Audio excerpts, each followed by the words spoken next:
critically analyzing global affairs. This is the Hrvoje Moric Show on today's News Talk Radio, TNT.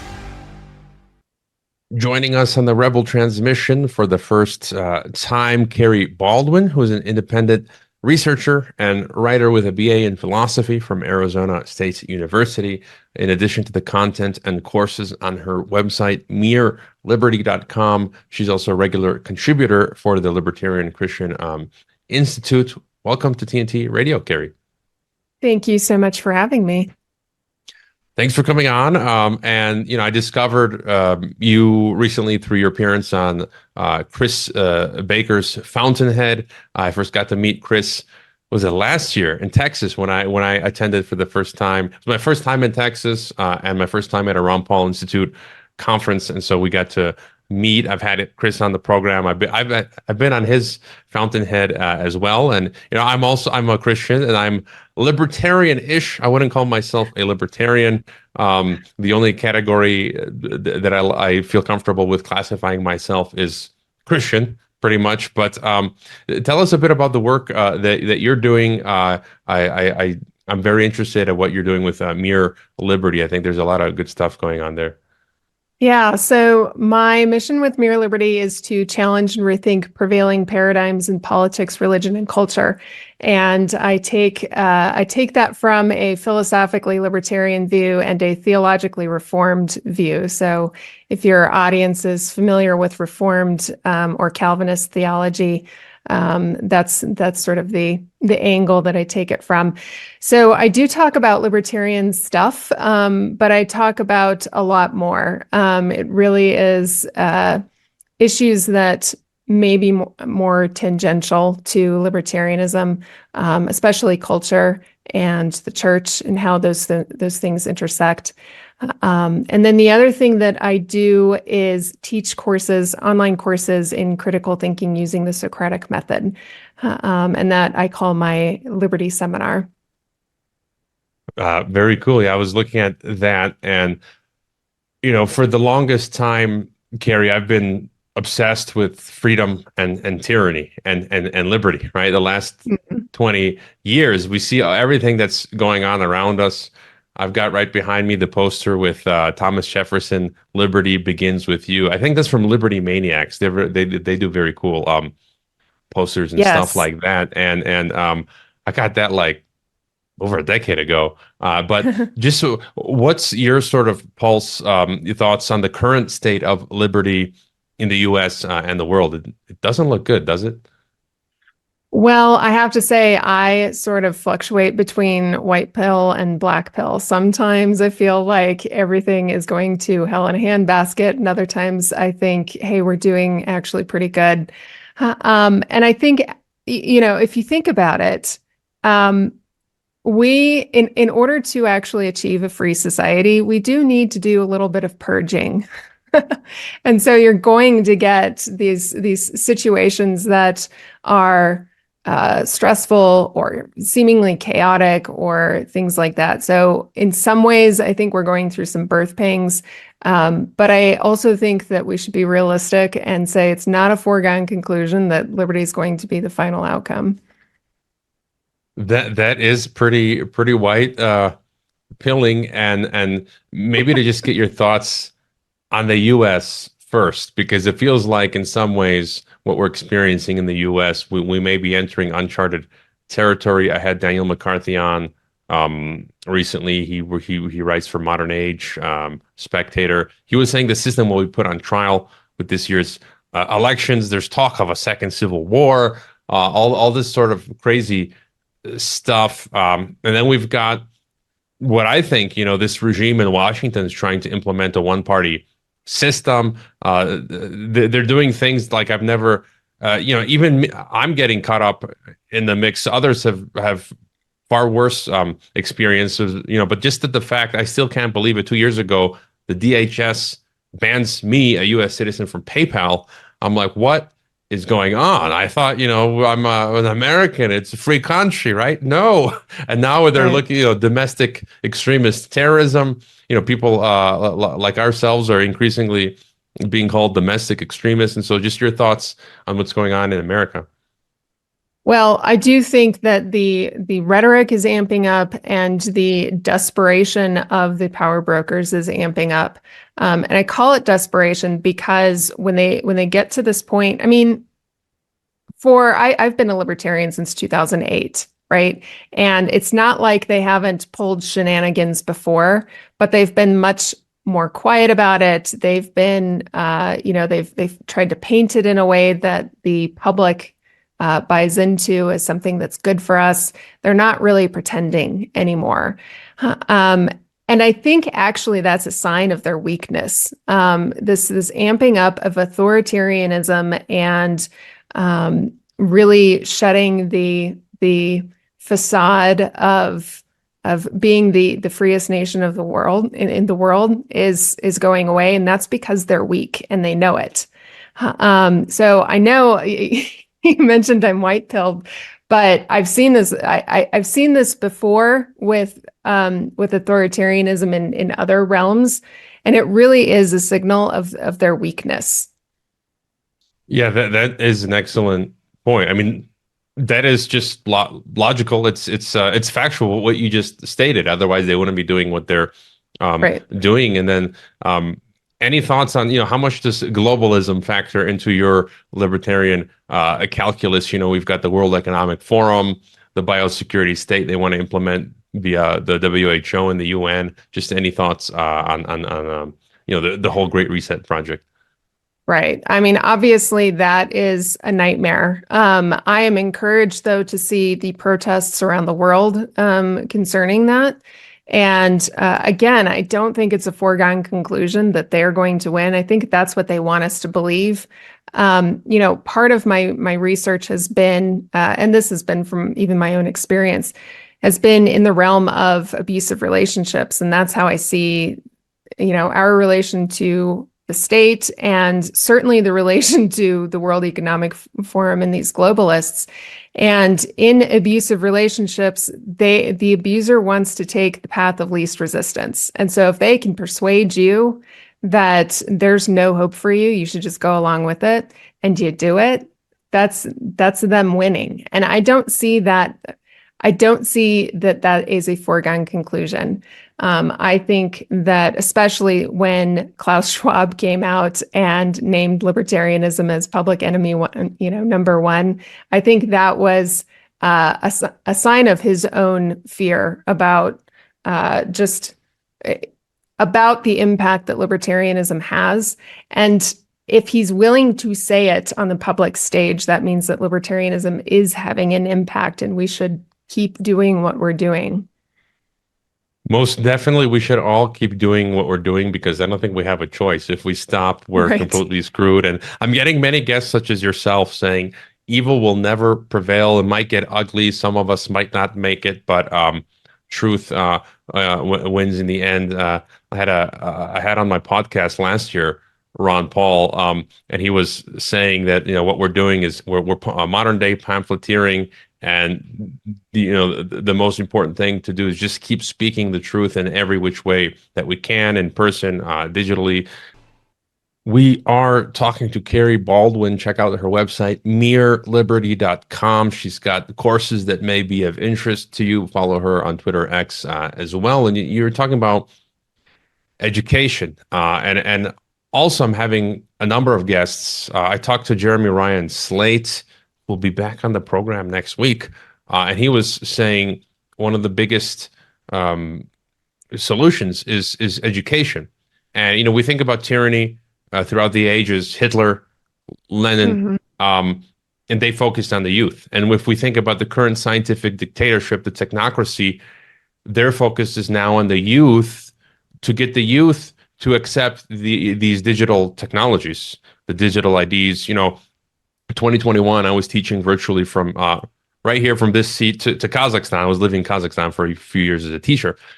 And during COVID 1984, I was here and I was asking my Kazakh high school students, because they were still living under the regime where you could not enter into a coffee shop, a restaurant in Kazakhstan, mall, without scanning your biosecurity state, whether you took the PCR test or got the vax. And they use the app called Ashok, and I asked the high school kids in Kazakhstan that I was talking with through the courses, I'm like, do you guys see anything wrong with that? I'm like just prodding them and like kind of using like the Socratic method as you allude to, and everyone was down with it. Like they lived in their forefathers were in the former in the Soviet Union. I'm like, you should be the first to understand this totalitarianism. I mean, they don't, and so in any case, I feel like education is important going forward. And then your further thoughts on education, the state of public education, critical thinking, which is going by the wayside these days with the youth, and then we're seeing a resurgence in homeschooling as well. Yeah. So many of us have asked the question of ourselves, how the heck did we get here? Right. And I think it's not just the youth. It was certainly my generation as well. I'm a millennial, first year millennial. And even before that, we were not taught the skills of critical thinking. When we went to school, and certainly it's even worse now with the youth, with the younger generations. But when we went to school, we were not taught how to think. We were taught what to think. We were not taught how to come to understand or learn, right? What we were taught was how to pass a test. And passing a test is just a matter of memorizing and regurgitating whatever it is that we're told, right? So in some ways, it's not a surprise that these students from Kazakhstan did not remember, right?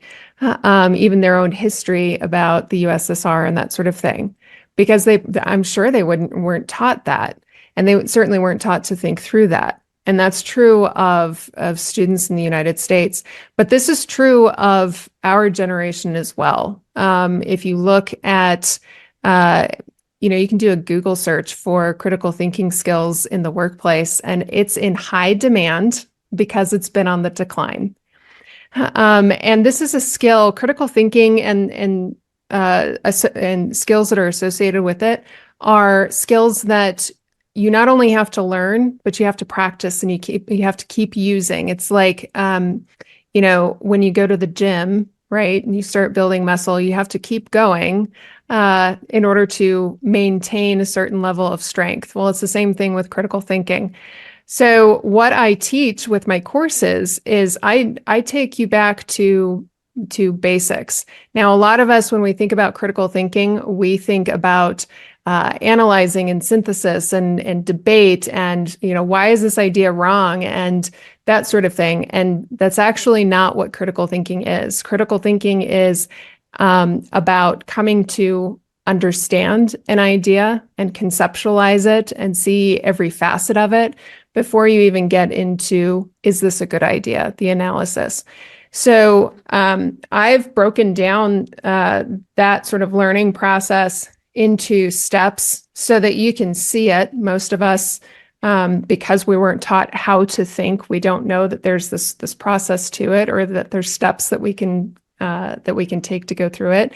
And so my students who are 14 and older, and that includes adults, when they take this course, they are literally learning something new, and it doesn't matter how old they are. I've had retirees take my course, and they're learning something new. But it's also a very enjoyable experience because humans were designed to think. We are all thinkers. It's just a question of whether we are unreflective thinkers, which just means we kind of go about the world without really thinking about our own thoughts. Or we're reflective thinkers and practice those skills in one form or another.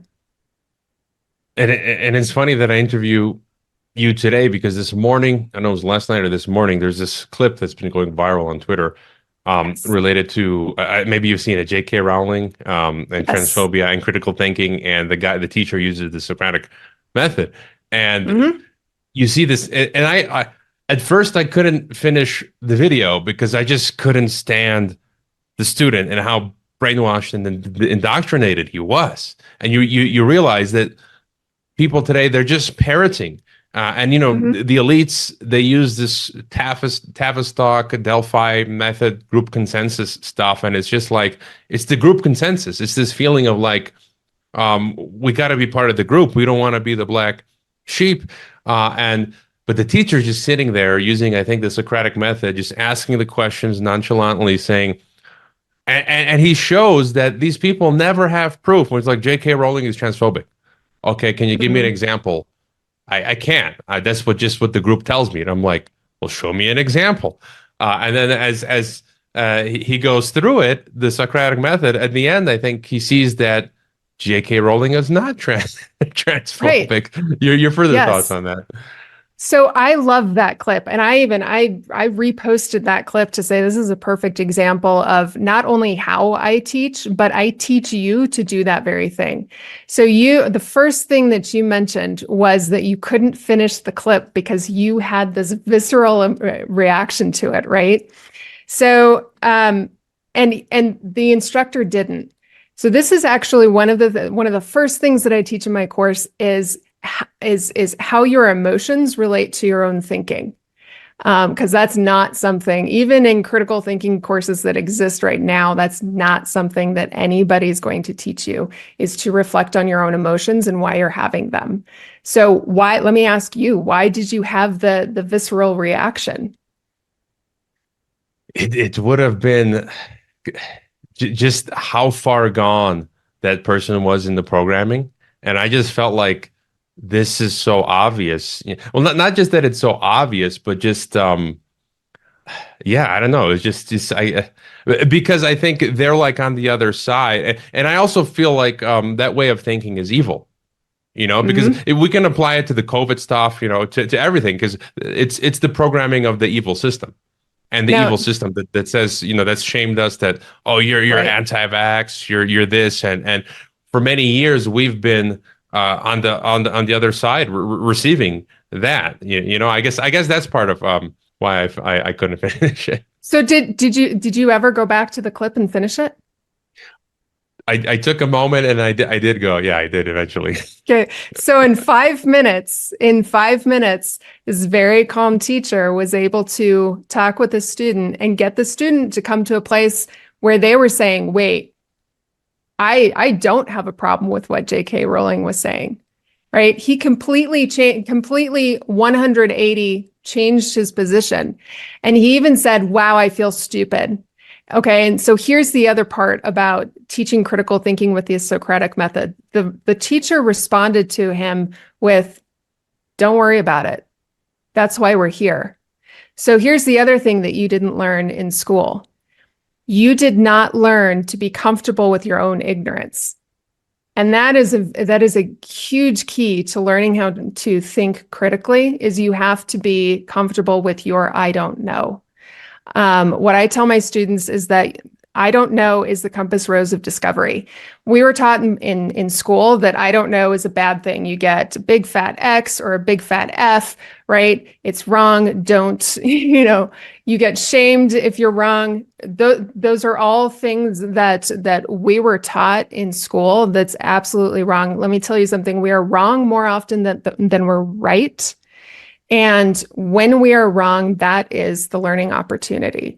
So in the Socratic method, the proper way to use it, and it can be misused, but the proper way to use the Socratic method is exactly how he used it in that clip. Number one, the teacher should be a guide, right? You notice that the teacher didn't say, I'm going to tell you what I think, right? He said, nope, we're going to work through this. So the teacher's a guide. They aren't there to inject information into the student, right? Number two, he assumed the student's capacity to think, right? He assumed that this kid, whomever he was, I don't know how old he was, but he assumed that the student really does have the capacity to think. He just needed to be guided through it. And then the third thing is he did not belittle the student when the student realized his error. So these are very, very important things. When you're out on social media, right? If you're wrong, or if somebody misinterprets you, you get attacked, right? It's worse than it was in school, at least for maybe for our generation. I don't know if it's worse now, but and the key to learning how to think is to be in an environment where the guide understands what their role is in relation to you, and you understand that it is okay to make mistakes there.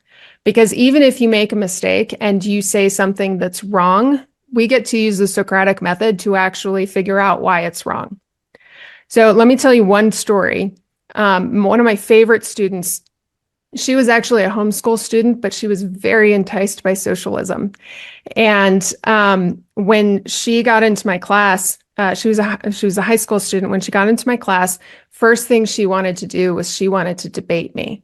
Because I was teaching free market economics, and she wanted to debate me. By about the middle of the second class, she was still trying to debate me. And I said, okay, I'll tell you what. I said, you can't debate what you don't know.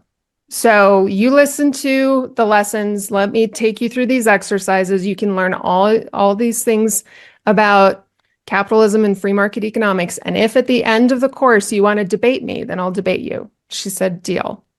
By the middle of the course, I had a lesson on racism. And I used the cartoon series, The Last Avatar, to teach racism. And after that lesson, she was significantly less antagonistic because she understood that there was no connection between racism and capitalism. And from that point forward, her questions were from a sense of curiosity and not antagonism. She was laughing with the rest of the class. She was engaging in a curious and genuine way, and she dropped the antagonism. Now, I don't know if I ever persuaded her of capitalism, but by the end of that course, she did not debate me, and she was enjoying being there. So that is the benefit to learning how to think critically. This is not just for the people out there that you think are wrong. This is for the people like you, right, who had the visceral reaction to the student, right? It's for everybody. And I do need to learn how to get to that Zen state that the teacher had, and being able to deal with this stuff. And then putting all that aside, I would ultimately, and I think it's also important having a strong self-esteem, because having a thick skin. Because I honestly, I don't have a problem saying I don't know. I say it often. Or being criticized every day now on Telegram, Twitter, email. I get criticism for doing this or doing that, and honestly, I don't care. And I think that's also an important component. Mm-hmm. And James Lindsay tweeted something recently, and I fully agree with him. He says, "Pro tip: simply ignore made-up Marxist labels like transphobic, which are just designed to control you. Never go along with leftist language. Expose what they are really promoting: child mutilation and child sterilization." And I fully stand with that. Because I'm down here in Mexico, I've never really had the direct experience with anyone calling me names like that. But if anyone called me transphobic, I'd say, well, what are you, heterophobic? Are you Christophobic? And it's just like, I'm going to play your game right with you. I don't have a problem. So it's time for our break. Kerry, the website again is mereliberty.com. We will be right back. Hrvoje Moric on today's News Talk Radio, TNT. It's our final segment with Kerry Baldwin, mereliberty.com. Check out the resources she has there, courses. And there's so much I want to ask you about. You talk about abortion, but I also did find on your website where it says a reformed view of Romans 13 and civil governance. And that's always a great topic. I've got behind me, Chuck Baldwin wrote a book on Romans 13. I've interviewed him on my podcast. But I think this is important from a Christian perspective, the balance between obeying government and not. And my view is that from the Christian perspective, basically we're not so much about politics. Jesus would tell Pontius Pilate, I can just snap my fingers with the angels and we can overthrow the Roman Empire. But that's really not the point. We're supposed to work with the gospel socially and so forth, and from ground up that way transform hearts who then push back against the government. And I had an experience during COVID where one church, overall they were open and there were no problems, but it was like one Sunday things got to a head and they just decided to force me to wear a mask, and I was like, for COVID. And I was just like, well, no. It's like, if you do that, then that means you're going to then ask for vaccine passports. Because some churches, I used to live in Switzerland during COVID. Switzerland churches were demanding vaccine passports to enter into the church. And I'm like, what next? The mark of the beast? I'm like, and so I think there is a fine line. How do you view the fine line between when to obey government and when to disobey? Yeah, and we have, so one of the other things that I do is I'm a co-host on a podcast called Reformed Libertarians Podcast. And my co-host, Gregory Baus, has really done a lot of work on the Romans 13 issue. But I can sum it up this way. Romans 13, we don't take to be as describing the state as such, right? It's not like Paul is saying that that Hitler's Germany was good and just or anything like that. We take Romans 13 to be prescriptive. And that basically means what Paul is describing in Romans 13 is what a just God-ordained government looks like. And when it doesn't look like that, it's not only not just, it's not God-ordained. And so it's not something that we are obligated as Christians to obey. So that's sort of a brief synopsis of the Romans 13 take that we have. I really strongly recommend, if anybody's curious about that, Gregory Baus has really done a lot of work, and you can find that on reformedlibertarians.com. I mean, he's addressed a ton of objections to it, including some objections from the Old Testament and that sort of thing. So it's really, he's done some extensive work on it, and I highly, highly recommend it. Abortion, another explosive topic, Yes. which you touch on, and linking it to earlier critical thinking, and so when I was in undergrad in Illinois, I studied history and education.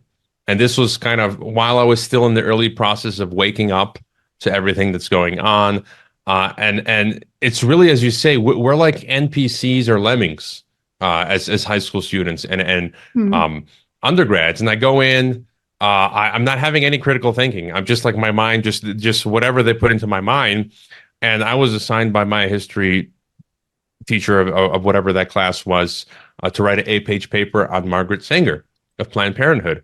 And at that time, I'm just like, I thought she was good. I still have a copy of the paper. I wrote about her in a positive light because that's what I was in, I wasn't questioning anything, no critical thinking. And then later, I look back at my younger self. I'm like, now she's this eugenicist, there's clips of her talking about how she wants to limit drastically decrease the black population. Just how many people it's depopulation, it's eugenics. The whole Planned Parenthood project, and so it's like that. That's an example of waking up and critical thinking, and just your further views on abortion. Yeah, well, so what I say about the abortion topic is that the reason why conflict exists among the populace, right? So I'm not talking about the fringe people like Margaret Sanger, but the general populace, right? The reason why conflict still exists on this issue is because pro-choicers, well, both sides compromise rights. Pro-choicers compromise the rights of the fetus in favor of the woman, and pro-lifers tend to compromise women's rights in favor of the fetus. And this begs the question about whether human rights are something that are opposed to one another, right? Can fetal rights and women's rights actually be in conflict with one another? Is that a consistent theory of human rights? And I argue, no, it's not. And so I've done a lot of work on explaining a libertarian theory of abortion from a property rights perspective, respecting the self-ownership of the mother, but also recognizing where legitimate rights for the fetus exist. And again, I've done a ton of work on that, and still continuing to do work on it. I debated Dr. Walter Block at the Soho Forum in December 2019. So you guys can go check that out. But essentially, I argue that these rights are not in conflict. And we actually have much to learn about a sort of, natural law property rights theory just by looking at the relationship between mother and child, which is actually something that philosophers have never done. You mentioned Walter Block. I was reading last week. I've interviewed Michael Rectenwald, and I've met him, and cool guy. And some people have been trying to excommunicate, I guess, Walter Block from the libertarian movement because of the Israel-Palestine stuff. But I thought that was amusing. But I also, we just got 4 minutes. We're 4 minutes to midnight, and I did want to ask you, since you oscillate between black-pilled and white-pilled. I do as well. I'm a big fan of Legal Man, who I've had on the program. He starred in the Jones Plantation film, and I'm stealing his term. He says he's cyanide-pilled, and so I also am cyanide-pilled at times. But any thoughts on how we can try and return to liberty, stave off tyranny globally? We're all facing, wherever we are, in Australia, here in Mexico. I live in a freaking smart city. They're trying to take away our cars and cash. And so the thoughts on how to push back against all of this insanity and return to an era of freedom and prosperity.